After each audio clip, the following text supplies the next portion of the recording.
Good afternoon mga kakimpaw! Ayan, kamusta po kayo? Welcome back po dito sa Gandara SRA Channel for Showbiz Update. Ang tatalakayin nga natin ngayon at pag-uusapan ay mayroon nga pong kinalaman dito sa importanteng ganapan ni Paolo Avellino mga kakimpaw sa Taiwan kung saan naging dahilan naman po ito para magtampo ang ilang fans sa kanya. Pero bago po ang latang iyan, sa mga hindi pa po nakasubscribe sa ating channel, pakiclick lang po muna tayo natin subscribe button at notification bell na nariyan po sa baba para mag-i-updated po kayo at ma-notify sa mga susunod nating chika at balita hinggil sa Kimpao. And nais nga po nating simulan ang atin pong update sa hapong ito sa pamamagitan ng pagbabasa ng comment mula sa ating subscriber na si Miss Norma Dayag. Shoutout po sa inyo at magandarang hapon. Sabi niya dito, Gandara, good PM. Parang edited yung picture na nakapost dito sa vlogs mo. Hesitant ako doon sa picture nilang dalawa. Parang edited. Sa jogging nila sa post mo ay parang ang layo ni Kimi. Ay, ang layo ni Paolo kay Kimi. Nauna siya sa jogging nila. Tapos yung picture nila na isang kainan na pinagkakainan nila ay edited. At parang ang tagal na ng post na yon sa isang kainan. Gandara, sorry. Kasi napapansin ko lang na Paolo ay very timid. Ano yung timid? At nauuna na siya sa jogging nilang dalawa. Don't get me wrong, Gandara. I'm just after the refutation of Kimi. ever since schemers ako, but I dislike her to ex-boyfriend.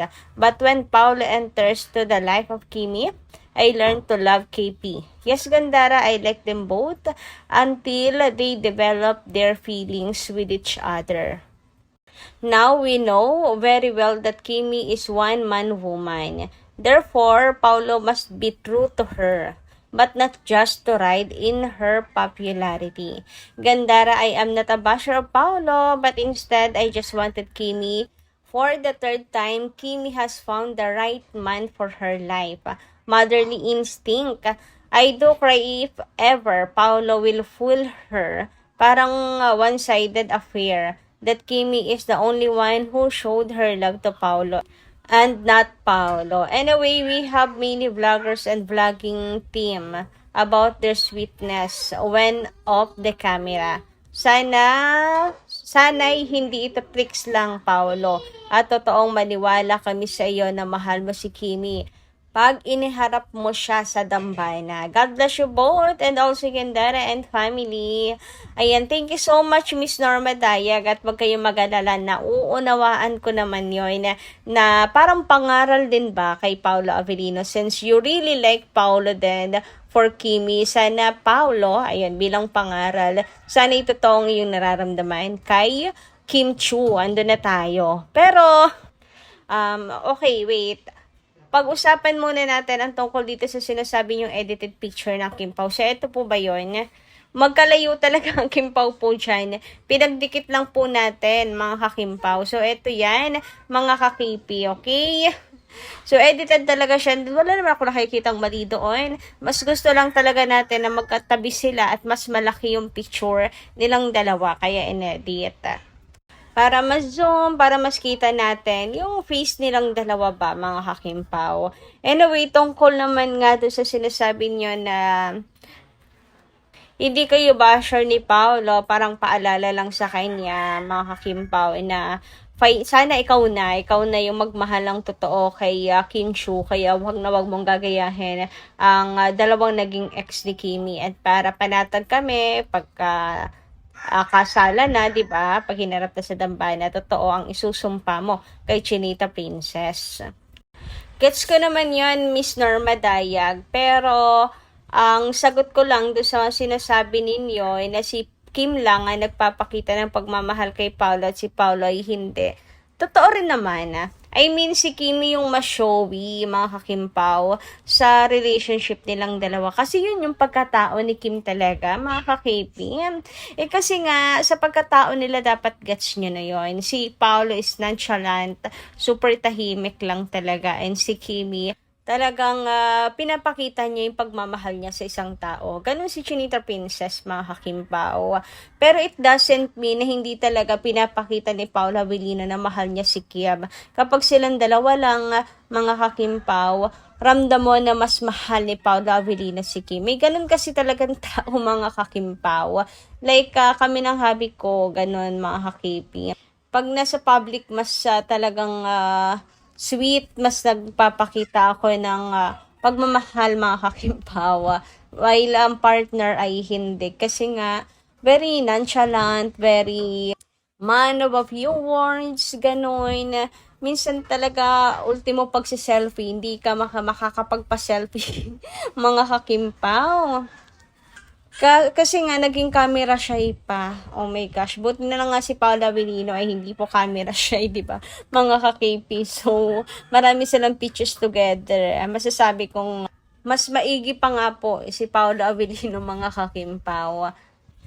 Kaya dapat ay alamin nyo na may ganun po talagang mga tao na pagdating sa public ay very nonchalant pa rin talaga, mga kakimpaw. Pero pag kayo lang, kayo na mga taong kasama niyo sa buhay ba? Friends, families, pinapakita niya yung sweetness niya. Pero kapag ka in public na, wala na, mga kakimpaw.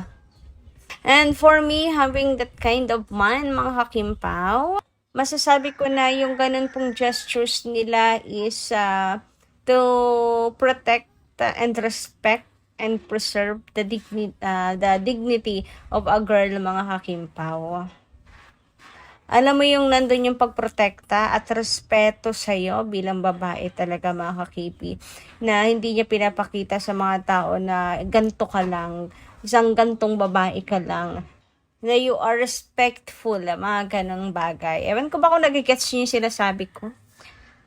Dami ko nang sinabi, dami ko explanation. But anyway, ayan, thank you so much sa pagko-comment. Sana nag-gets yung ibig kong sabaw sabihon. And dumako na tayo dito sa next update natin para sa hapong ito. So, unahin na po nating batiin ng happy 20th anniversary in showbiz si Chinita Princess. Grabe, kahapon po talagang trending in Philippines si Kimi para sa kanyang 20 years of being artist in the Philippines, mga kakimpaw. So, ayan, grabe, sobrang talk of the town talaga si Chinita Princess, mga kakimpaw. Ang daming bumate, ang daming nag-congrats sa kanya, mga kakimpaw, kasi bibihira po talaga makatungtong ng 20 years dito sa industriya ng still relevant, mga kakimpaw. Yung iba kasi pinapangarap na lang ang longevity, hindi na po ang kasikatan. Pero si Kim, tinatamasa po ang parehas. Longevity at saka pagiging sikat, mga kakimpaw. So, eto, talagang trending ang kanya pong pagse-celebrate ng 20 years in showbiz. Anyway, hindi rin po nakalimutan ni Chinita Princess or ni Kim Chiu na pasalamatan po si Mr. M. Sabi nga dito, nagpasalamat pa rin si Kim kay Mr. M kahit na hindi siya favorite niyan. Ilang movies with a A-lister ang hindi na push. Kung paano ginawang stepping stone si Kimi ng mga new leading men, kung paano hindi siya prinotek ng mga sa mga chismis, etc. Ayan, grabe, parang si Yani ay merong hugot dito kay Mr. M. Pero alam niyo naman si Chinita Princess, mga kakimpaw, talagang hindi po yan nakakalimot. Talagang pinapasalamatan niya po lahat ng mga taong naging parte ng kanya pong success sa mga kakimpaw, naging parte ng kanyang buhay, mga kakipi. Ganyan po siya, mga kakimpaw, ka-humble, ka-down to earth, at hindi po marunong lumimot, lalo na sa mga nakatulong po sa kanya, mga kakimpaw. Kahit pa sabihin natin, ayun nga, hindi siya naging favorite and all. Iba si Kimi Talagang busilak po ang puso ni Chinita Princess Iba talaga si Kim Chiu, kaya sobrang mahal na mahal na mahal na mahal po siya ng maraming tao. Milyong tao at fans. Diba, mga kakimpaw? Anyway, dumako naman po tayo dito sa update nga ni Paula Avellino kahapon. Tungkol nga po ito sa kanya pong trip sa Taiwan, mga ka-KP. Ang ilan po ay nagtatampo nga kay Paolo Avellino kasi parang mas pinili ni Paolo Avellino ito over Kim Chiu na nagsiselebrate po ng 20 years, mga kakimpaw, in showbiz industry. So, para sa kanila, pinagpalit daw po ni Paolo si Kim para po dito sa, ano na yan, game? Game ba yan, mga kakimpaw? Meron pa nagsasabi hindi raw nakapagtataka kasi nga kahit love life pinag-uusapan, talagang gusto niya ano pa rin yung paglalaro niya, highlight pa rin, mga kakimpaw. Grabe daw yung 16 hours. Talaga mas priority daw ang paglalaro kaysa kay Chinita Princess.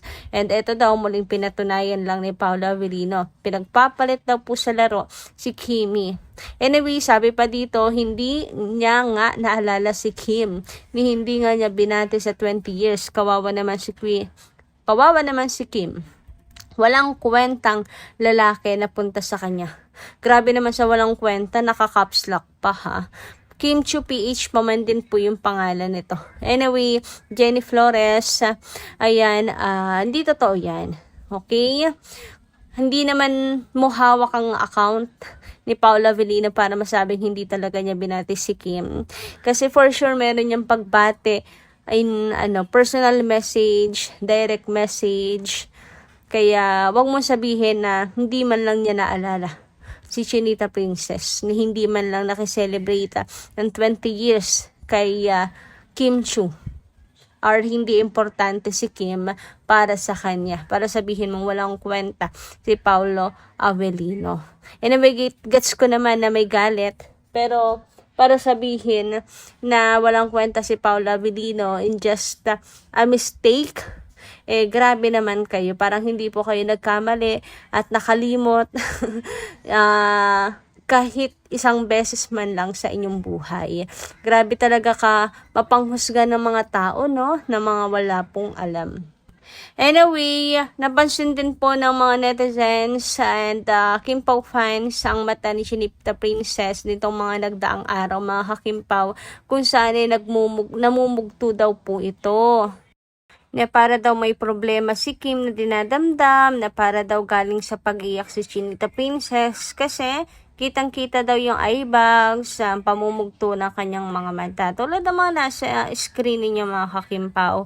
Sabi nga dito ni Miss Annalyn Hiccup, good evening Gandara, Kim Pao forever. Ikaw ba Gandara, napansin mo ba na malungkot si Kim? Para sa akin, napakaganda niya ngayong araw na to.